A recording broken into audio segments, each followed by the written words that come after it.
You're listening to the AmWritingFantasy podcast. In today's publishing landscape, you can reach fans all over the world. Query letters are a thing of the past. You don't even need a literary agent. There is nothing standing in the way of making a living from writing. Join two best-selling authors who have self-published more than 20 books between them. Now, on to the show with your hosts, Autumn Burt and Jesper Schmidt. Hello, I'm Jesper. And I'm Autumn. This is episode 54 of the AmWritingFantasy, and we are going to talk about Scrivener today and explore if it is the best book writing software out there. But first, this is the first episode of 2020. Yes, I cannot believe it. Of course, we're time traveling as we're recording yes, it again. in 2019. But still, it is really exciting to think that when listeners are going to hear this, it's a whole new year. It is. So happy New Year's, everybody. Yay. I hope that you had a wonderful holiday and that you're getting ready to begin another year of writing now. Yes, and that's kind of like a hint at what our next episode's going to be at, is making sure you do have a good year. But let's just hang out and have them talk about writing and Scrivener and kind of fun stuff this time. Yeah. So how has your week been, Autumn? Good. It's actually, I was telling you earlier that I didn't get to listen into our secret conversations before we start recording, but my husband and my dog are off on an adventure picking up some stuff in Maine, and I honestly cannot remember the last time I didn't at least have, my fuzzy little dog at my feet when I came home, or need to walk him or feed him. It's like every time I go and get a dirty dish or have a piece of cheese, I'm one of those people who always has a little piece I set aside for the dog. And I'm like, oh, he's not here.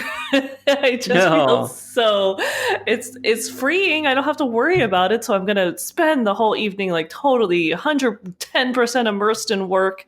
I'll probably totally not even look at the time, and it'll be 11 o'clock. I'm like, oh crap, I have to get up tomorrow. But It's also just really weird because, having the dog, how you're even mentioning, exercise and stuff when we were talking earlier, that would be, I have to get out, I have to do this, I have to make sure the dog is fed. It kind of sets a rhythm to your life and your evening. And once that gets off track, it's like, oh, I don't have to go for a walk, but I probably should go for a walk, but I don't have to go for a walk, which is probably good because it is pouring down rain here on top of the 30 inches of snow. So I don't know if I really want to go for a walk. No, I can see that. But do you think with the dog is also that it forces you to get off, away from the computer and go out walking a bit and whatnot? And it's so easy to forget unless you have a reason to go out, right? Exactly. I think, it pulls you away, reminds you that life is not about, just producing stuff online or writing 24/7. Sometimes my husband is much more patient than he should be, in reminding me that I need to do things other than sit on the computer. But the dog is never patient. He lets you know when he's got to go out. So I appreciate the distractions as much as sometimes as adults, I'm sure, parents and stuff, they know they need to spend time with their kids, but there's always that just one more minute, nope, the dog is going to go on the floor if I do not get my butt to the door. So yeah, exactly. Yeah. It's a good That's thing. very helpful. Yes, it really puts things in perspective. Yeah, absolutely. How has your week been? No, it's been good. I wanted to share that I'd started watching His Dark Materials on HBO. Is it good? I want to start that. It's one of the next ones on my list. Yeah, well, I've heard such good things. Yeah, well, I decided to give it a try just because it is fantasy, so I thought, well, I better watch it. That's reason enough, right? Right. And I understand that it's 8 episodes long, this season 1, and I'm halfway through it. But honestly, I cannot quite work out what I think about it. That's kind of surprising. Yeah, but it's on one hand, the storytelling is good. Mm-hmm. The cinematics are really excellent. It's very, very well made. And the fantasy elements are also pretty solid too. There's something with a parallel universe going on and all that. That's pretty cool. Mm-hmm. But on the other hand, the main character is a child, so it has this sort of youth vibe to it. And I'm actually quite not sure if it is supposed to be for a younger audience or not. I cannot quite work that out. And then, this is just a small detail, but this is just me being picky, right? But then one of the factions in there, they called the Gypsians. Isn't that just a bit too like? That's what? A little too like, wow. I can't imagine what you might have based those people on. Yeah, exactly. Yeah, exactly. And they also like traveling around, but they just use boats in this universe instead of what is it like horses and whatnot. But I don't know. Okay, fair enough. That's just me being picky.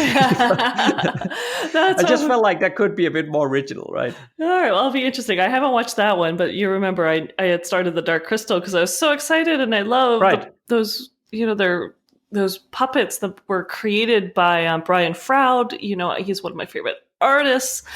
And I just could not get into the new version. And I don't know, maybe I'll eventually... I have a free night. My husband won't be like, what are we watching? So maybe I'll try another one and get back into it and see if I can get beyond that first initial hurdle of this is just not jiving with me, and I'd rather see it animated than as a puppets. Yeah, I don't know. I mean, I actually watched that one all the way through. It's not like the best thing I ever watched, but it's quite okay, I think. And I'm also gonna watch his Dark Materials all the way through. I'm halfway through the season anyway, so I'm gonna watch all of it. But and I would say it's definitely worth a watch. For people to make up their own mind. I just cannot work out if I basically like it or not. But I would not say it's not like you shouldn't watch it for sure. Well, that's cool. I'll have to give it a try myself and let you know. A week on the internet with the AmWritingFantasy podcast. So I found a question that Larry posted in the AmWritingFantasy Facebook group, and I just thought to mention that because maybe you and I could just give our reflection on it as well, Autumn. Here, I'm thinking. Oh, happily. Yeah. So he said, my main character seems human in appearance, with the exception of his brimstone-colored eyes. But he's actually half human, half demon, created for one purpose, to save his mother from captivity. Because of this, he does not have normal human emotions. Basically, he has no interest in sex or companionship of any kind. And then he asked, can a character still be compelling without an element of sexual tension? Oh, I like this question. Yeah, and I thought that was pretty good. I would say I have a definite answer there, and that's yes, because I go through phases where I actually get annoyed that it seems like every subplot in every story is romance.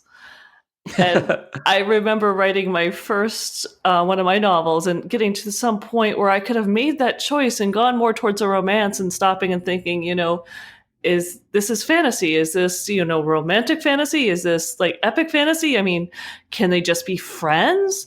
And they end up becoming the bestest of friends, because that's the way I decided to go, because not every male-female pair-up has to be a pair-up. So I don't think you need to have that little play off of sexual tension. Actually, you could probably do some amazing humor where this character just doesn't get it. Someone's flirting with him and is like, are you squinting? Did you get something in your eye? Exactly.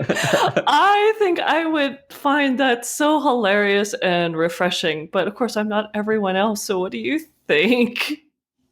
No, I agree. I don't think you need... It's not like you have to have sexual tension or companionship or romance and that sort of thing for a story to work or for a character to work. For sure not. That said, of course, there is a reason why it's used so much, because as human beings, we do relate to it. So, but in terms of the question whether or not it has to be so for the character to work, certainly not. There's a lot of things you can do to make the character compelling, and just the fact that he's half demon and he has no normal human emotions, that alone can be pretty compelling. If you, I don't know. use something like Autumn just suggested there. I mean, there is, you can create some pretty funny and, I don't know, maybe not intense, but interesting situations, at least, playing off of that. And also, we are in the character creation process for our next fantasy series, and our main character, well, he has human emotions, but we also sort of went down the route of saying that he's like logical and honest to a fault. So basically, he's like, social skills are really lacking, and he doesn't really understand that how other people work, and I think we actually speculated that maybe he's suffering from some sort of illness or something, didn't we? Yeah, we did, and that's what I was actually going to say. Just because romance motivates a large portion of the society, there are still folks who are asexual, or like how we're hinting at, like autistic or Asperger's. There are a lot of people out there, and they like to read fantasy too. And almost everyone knows someone like that if they just stop and think. And so, just sort of like how the first romances that were the same sex began to filter into fantasy. I know some of the first stories I ever read made me question what was considered normal. Go ahead, make people question what is considered normal. Go ahead and put, I love reading books where a disability, even, a missing limb or can't move a certain way. I like seeing that in writing because that is life and it is a rich tapestry. And so, yeah, do something a little different. That is more than fine. Yeah, and of course, for those listening, if you want to join the most awesome Facebook group for fantasy authors, then just search for AmWritingFantasy in the group section of Facebook. And on to today's topic. So we're going to talk about Scrivener. Scrivener. Do you say Scrivener or Scrivener? I say Scrivener. Scrivener. Okay, yes. fair enough. Fair enough. And I'm not sure if there'd be a different pronunciation in England, but I think that is, from what I remember hearing. For Danish people like me, there can be a lot of different pronunciations. I'm sure. And who's to say what's right or wrong, Yes. But maybe we should start out by, so what is Scrivener? That's true. So this is a software program that was originally Mac-based, but I think it's on PC because you use it, and I know you have a PC. So it's gone from Mac to PC, and I think they even launched now that you can get it on iPads, it's a smaller, it's like Scrivener Lite. But it's a software program that is featured for authors, but not just authors. They feature it for screenwriters, even really big reports. And basically, they're really talking about it is a different way of writing and organizing, because that is really its strong suit, is the way you can navigate, organize, split the screen, have in note features. There's a lot of things that do something similar, but there's nothing else quite like it on the market, especially not for the price that Scrivener still is, which blew me away the first time I looked up the price. I'm like, no, okay, buy the ching. It was an instant decision when I saw how expensive it was, which means, hint, hint, it's not expensive at all. Please, Scrivener, if you're listening, that those who own this software, don't raise the price, because that is one of the most amazing things about it, and it just gets better from there. But I guess I don't want to wrap up the entire show in just 10 seconds there. No, we can talk a bit about I checked the pricing as well, so we can share the actual numbers by the end of it. But I think I actually sort of listed out some of the features that you're going to get in Scrivener. So maybe we could sort of go through some features. Sure. But I would also say that Scrivener, it's not really like a word processor as such, because it's more like a piece of software that helps you with writing. It's like a a tool that supports the novel writing process, because it does not really focus much on things like fonts and line spacing and all of that stuff that you normally get in a word processor. I mean, you can do all of those things, but it's not that good at it, and it's not what it's intended for. So I think that the unique features are much more interesting to talk about. And maybe also, just as a disclaimer here at the top, before we get into all of this, we should probably mention that we are not affiliated with Scrivener in any way. So we are only sharing details about the software here in this episode because we want to be, informative and help you out, and nothing really else. I mean, we're not earning any money from talking about Scrivener in any way. So just know that. Yes, it's just because it is a good tool and it's changed my writing process. And actually, that's what I wanted to mention first before we get into the tools. I don't know if you have a story of how you ended up with Scrivener, but for me, I was in book 5 of my series. And up till that point, I'd been writing in Pages, and mostly actually on my iPad, but occasionally I'd write in Pages because it would sync with my Mac. And I was stuck. I was so lost. Book 5 out of a series. I had a lot of characters. We've talked about that before. We're not going to talk about how many characters. It's not Game of Thrones big, but there's a lot of characters, a lot of POVs in my story. And there was all these churning subplots and things I've had to work out. And there were threads from the first series. They're going into the second series. And it was so big, I actually just couldn't wrap my mind around it. I couldn't navigate through the Pages document to figure out when the last time this person had talked and what was going on. And then I had heard about Scrivener, and I went and looked at it, and they have this amazing setup that you see right on the left-hand side where you can write by scenes or by chapters, and you can split your screen and you can jump between things and see the last thing that happened. And I thought, okay, that's it. I'm buying it. Especially, like I said, when I saw the price tag, and it completely saved my life and saved the book because I could organize all those subplots. I could color characters. So when I looked at the overview display, I could see how often their point of view popped up, make sure threads weren't dropped. And if I hadn't changed, I don't know if I'd ever make it through book 5, or at least not the way I managed to. And book 6, the wrap up of the series, was even bigger. And it was not effortless, but it was perfect for Scrivener. So if you are a complicated writer, if you like subplots, if you need that extra help of organizing, that is really, to me, what this tool just shines for, of creating a working environment where you can organize your thoughts, organize your plots. I now do all my plotting, my world building, my character layout. Everything is in one place, one document, and I can get to all of it very quickly with just fluidly without losing my spot in my writing, which is fantastic. Yeah, I'm trying to think back on when I got the Scrivener software, but I think I actually got it very, very early on. I probably read something about it or seen somebody talking about it on YouTube or something. I'm not quite sure. But I do remember before, what sort of pushed me over the edge to actually acquire Scrivener was that I started writing.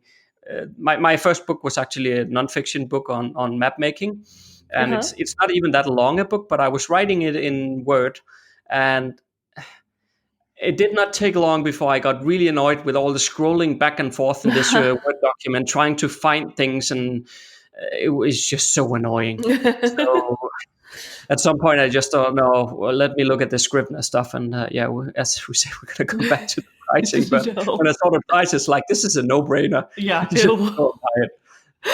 Yeah. Exactly. All right. So we kind of both came there because it really helps organize. So obviously that's one of the things it does. So what are the other tools that you think people need to know, or how it organizes for people? Yeah, maybe first on the how it organizes, because, as you just said, you have the menu items. I don't know if we can call it menu items, but you basically, in the left-hand side of the screen, you can sort of build up your own structure of all the chapters in the book. But I think what is really nice is also how you can basically use simple drag and drop techniques to reorganize things as much as you please. And you can have research notes, and you can have them displayed for easy reference when you're inside writing a chapter and stuff. It's just, that alone is amazing to me. Yes. And I do. Do you use, so there's also, so that's the left screen is this menu. In the middle, the biggest area is your writing screen, which can also be split, like we've hinted. Yeah. So you can have your writing in one area and something you're referring to in the second area. And then on the right, there's a few different like tabs that you can go through, but the primary display is usually a little note section, and then there's like a little synopsis section.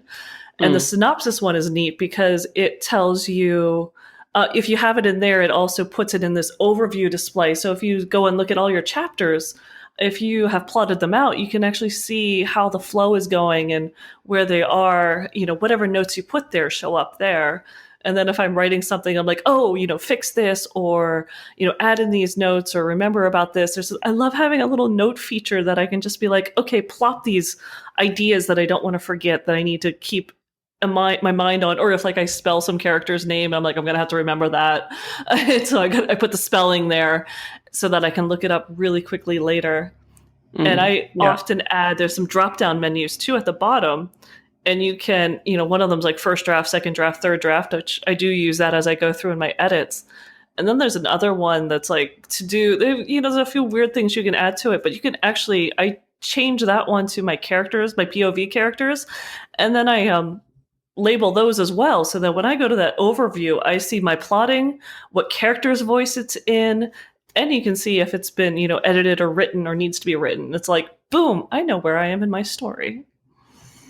Yeah, it's wonderful. I think I went kind of through an evolution, I guess, with how I used it, because initially I started out by having that synopsis over on the right-hand side as well. So I would have like some bullet points about what's supposed to happen in this chapter.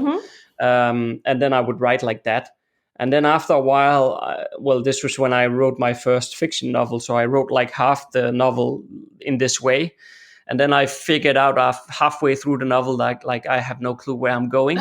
So I ended up having to delete the whole thing. And I said, this is not working. So I went back to the drawing board, and then I did a detailed outline, which then, that's what I've done ever since, to be honest. Still doing a very detailed outline. So I know exactly what's going to happen. And I know that I'm not going to end up in a ditch somewhere, 25,000 words in or something. So once I had done that, then I basically stopped using that right-hand side synopsis field, because I had, the detailed print out basically of the outline on a chapter by chapter basis. But then I found it started to become distracting to have all those other views on the screen when I was writing. So I actually used a feature where you can black out the entire screen except the area where you're writing. Okay. And then I had the printout of the chapter outline on the table beside me, and then I was just write. And then again later on, then I started dictating. So now I don't even do that anymore. So it's been a bit of an evolution. That's right. We still have to talk. I've been trying my hand at dictating, but I still have to say right now I prefer writing. It just makes more sense when I visually see it. And yeah, I mean, my outline, I figure out how many chapters the book is going to be based on how my normal chapter word count and how long I want the story to be. And I then break it down and put my synopsis and all my notes right in Scrivener, and it's all there with me, which is probably one reason I'm having such a hard time breaking away and not using Scrivener, but trying to do it through like dictation, because everything is just right there and it makes me feel warm and fuzzy. Yeah, well, it is a different process, and of course you would need to get used to it. But I don't know, this is the second time we talked about dictation, so maybe we need to record an episode about it or something. We might need to.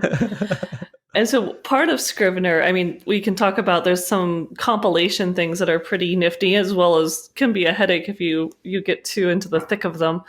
But one of the things I like is that it actually has some really cool templates for like character sheets, and it has a spot where if you go and find images for like your world building, for me, It's like I make maps, and I have actually just dropped my maps right into the same file in Scrivener. That's great. Yes. Yeah. And I keep all my novels, if I'm writing a series, which of course I'm always writing. I'm a fantasy writer. Of course I'm writing a series. I do it by the series name. So like the one I have going now is the Calet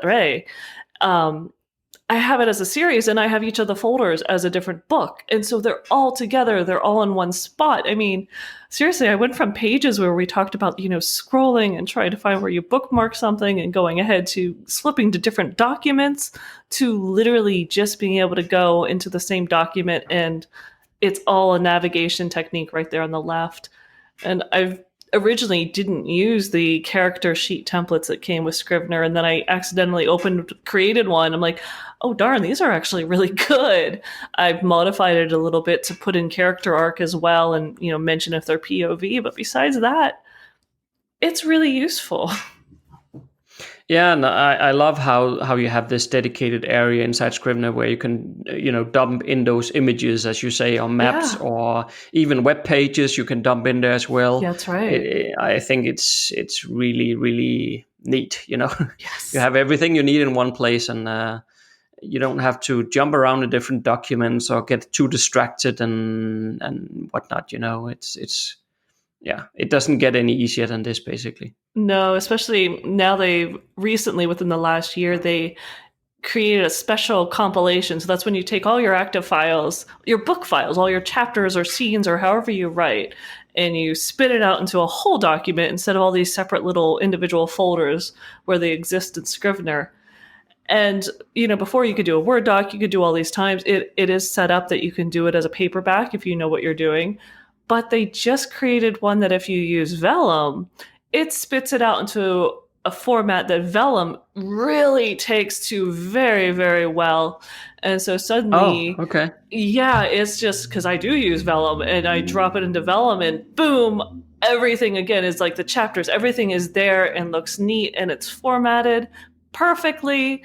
And the only step in between is I need to have the editor look at it first. So I tell him not to change the formatting at all. Right. But do you think that's only for the Mac version? I don't know. I didn't check, since Vellum is only on Macs, isn't it? I can't remember. Yeah, it is. It is. I don't know. You'd have to. I have not checked, to be honest, but I don't think I have a compile feature in my Windows version of Scrivener where I can output a Vellum something. I don't think I have that. I think that's because about a year ago when they created this version, you had to upgrade. And I think it cost another like $10, something ridiculously cheap. And so I went ahead and paid for this very new, different software. They're going to keep both versions sort of alive, but this is their... Right. If you went and bought it today, you would get this version with the compilation. But I might think that's only the Mac version, because I don't recall either that I've ever received an email from Scrivener about upgrading anything.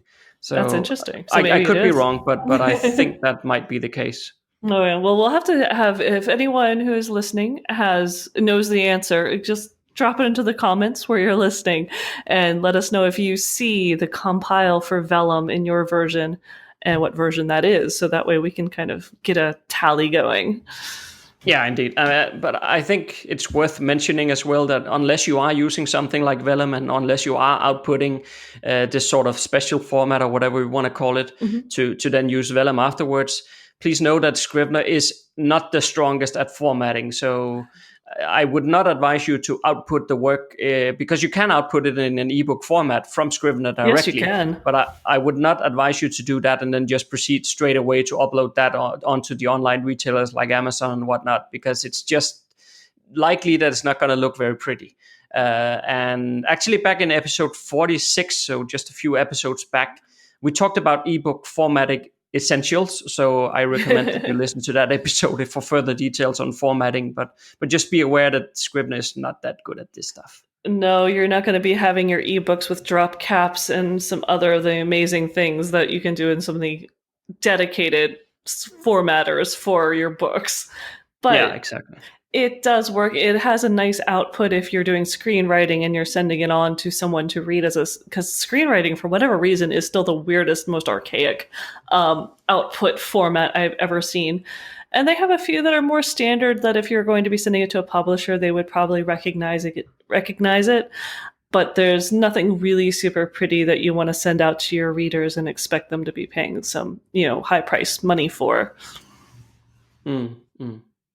Another feature I thought of that I wanted to mention because I quite like it, and that's how you can track your progress to keep yourself motivated. That's right. And I quite like that. There is two different ways, at least. Maybe you have another one as well. I don't know, Autumn, but at least I have seen or can remember, whatever I should say, two different ways of working. The first one is to add a different label to each section of your document. And you could, for instance, color code the ones that are complete in green, and then you can add a column to display that label in the Scrivener outline, basically. So that gives you, at a glance, you can see how far you've come, and you can see all the chapters that is already complete. Another way of tracking it, and probably I like this one better, is to set yourself a word count target. And then Scrivener will not only allow you to track the word count. So let's say you set it for 100,000 words, for example, then Scrivener will track how you progress towards that goal. And I really like that feature because it keeps you on track and it shows you in a visual layout how far you come. So I really like that. And I think, again, there might be a difference between the Mac version and the Windows version here, because I know in Mac you can set yourself daily word count goals. Yes, you can. And if I'm not mistaken, I think that was enabled in the Windows version in one of the later updates that came, but I don't remember anymore because, again, I'm dictating nowadays, so I don't use that feature anymore. But I really liked it when I was writing directly into Scrivener. And I think it does allow you daily word count goals in Windows, but I'm a bit fuzzy on that one. Yeah, I think you're right that they did update it, but it's definitely in the Mac version where you can have an overall project goal, you can have a writing session goal, and that you can also have a chapter goal. So that really breaks it down. If you you're writing 2,000 words or 3,000 words is what you want for this chapter. And you can have a little bit of a buffer, like as long as you hit, if you're writing 2,000, but as long as you hit 1,500, you're good. And if you go over 2,300, you want it to tell you, hey, this is getting a little long. Are you sure you want to be dedicating this much, word space to this one chapter? And it'll, it gives you color coding. It tells you, it'll give you updates and notifications. So yeah, it definitely does make you feel good. Though I do laugh because I remember seeing someone figured out that copying and pasting can add and subtract to your word count goal for the day. So if you happen to paste in a whole bunch of stuff, it's like, hey, you did it. You're like, woohoo. Oh no. Yeah, it's words going on the page, but it does deduct. So if you delete, you paste, you take something out, you cut it, it will take it off your word count goal for the day too. So you got to watch that. Right. Okay. Yeah. Yeah. You need to be a bit careful there. Then you do. It's not 100% perfect, but yeah, you could write a lot and then take it and paste it into another document, and it's going to be like, nah, you didn't make it. Right. Right. Okay, do we have more features we want to mention, Autumn? I can't think of anything else specifically. I did just found out last night when I was compiling a book, actually, that it does now it'll compile an outline, which I hadn't noticed, and that was very useful to be sending off to my editor to be able to add out the chapter outline, and this is what it's going to look like, because I hadn't really worried about like a table of contents before, but it does do that as well. And there's a lot of other features that are in there that it's very... I never truly finished the tutorial. I kind of got enough and then started poking around and started writing because I was in the middle of a book and I just wanted to get back to it and see if I could get it organized. So maybe one of these days I'll actually take the whole tutorial. I hear that there's a lot of great things in there. Yeah, for sure. I mean, I will add a link to the show notes where you can actually see the tutorial videos for Scrivener. So if you want a visual view of all the stuff we've been talking about here, then check that link and go and have a look at it yourself. But maybe I should get into some of the pricing stuff then, do you think? I think so. I think we should let people know what they're in for if they go and look at this software. And I think you'll be really surprised, considering I think we've done a pretty good job at explaining that this is a really powerful piece of organizing for something like a novel or screenplays. So it, to me, is a really sophisticated piece of software. And I know when I went to look at it, I'm thinking, yeah, it's going to be a couple $100. And I'm just going to be like, yeah, put that on my wish list. So when I checked it out, I was like, really? That's the thing, right? I mean, as we talked about, it's available for Mac, Windows, and also iOS, as Autumn mentioned in the beginning. So if you have those, it will sync your work onto each of your devices. The Mac and the Windows version cost $45. I just can't believe that. It's insane. It really is. And I believe as well that if you're a student, you're getting a small discount even on those 45. I think so. And there are times that they have coupons out, which I didn't wait for because it's $45. It's amazing. Just get it. It's like nothing. Yeah. The iOS version costs $20 or $19.99. And if you are planning to run Scrivener on both Mac and Windows, then you need to purchase both versions. So you cannot use the same on both of those different OS systems. But you do get a discount of $15 if that's what you're going to do. So, which is super sweet of them. And I will tell you this, to me, one of the most phenomenal things is the file it outputs is a .scriv file. That is a .scriv file. It doesn't matter if you're a Mac or a PC user. You drop your .scriv file to Dropbox and you share it with your editor or your beta reader who can download a .scriv file. It doesn't matter if they're using a PC or a Mac. Yeah. And that just blows my mind. Why don't other software? I'm so tired since I'm a Mac user. I'm spitting stuff out to Pages in Excel all the time because my Mac can read them. But, when I send them to you, Jesper, your PC cannot read, my Pages files and my Numbers files. So I have to always transcribe them and translate them. But Scrivener, no, we're good. We can share files. I think that is fantastic. Absolutely. And also remember that you're only paying once. So Scrivener is not doing some of the Microsoft tricks on you where they want you to pay monthly subscriptions and all that crap to use the software. So you pay once and that's it. You have the Scrivener for life. And I would even say even further than that, what is really, really awesome, I really like that, is that their trial period is not 30 days of calendar days, like what you normally see, but it's 30 days of actual use.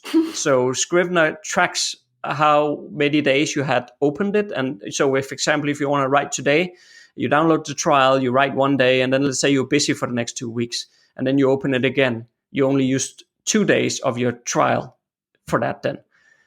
So those 2 weeks where you were busy doing other things, it does not count against your trial period. So that's really awesome. And it just gives you an excellent way that you can just play around with Scrivener and see if it fits your needs before you actually make any purchase. But even that said, it's not expensive, right? It is not. I mean, yeah. I just really think that this company, I keep forgetting who is the actual owner of Scrivener and producer, but they've got to be one of the most decent, not out to gouge you or anything. They really, even though they give you a discount if you have to buy it for your PC and your Mac because you're a 2 type of computer household, that's just nice. I can't say that about some companies. They're just really nice. Yeah, it's called Literature and Latte. That's right. The ones who make Scrivener. So that's pretty cool. All right, but at least in my view, Scrivener is well worth it. And go and check it out if you want. So if this piqued your interest, have fun with that. And now that we got 2020 started, Autumn and I will be back next Monday with advice on some best practices for the next year. If you like what you just heard, there's a few things you can do to support the AmWriting Fantasy Podcast. Please tell a fellow author about the show and visit us at Apple Podcast and leave a rating and review. You can also join Autumn and Jesper on patreon.com/AmWritingFantasy. For as little as $1 a month, you'll get awesome rewards and keep the AmWriting Fantasy Podcast going. Stay safe out there and see you next Monday.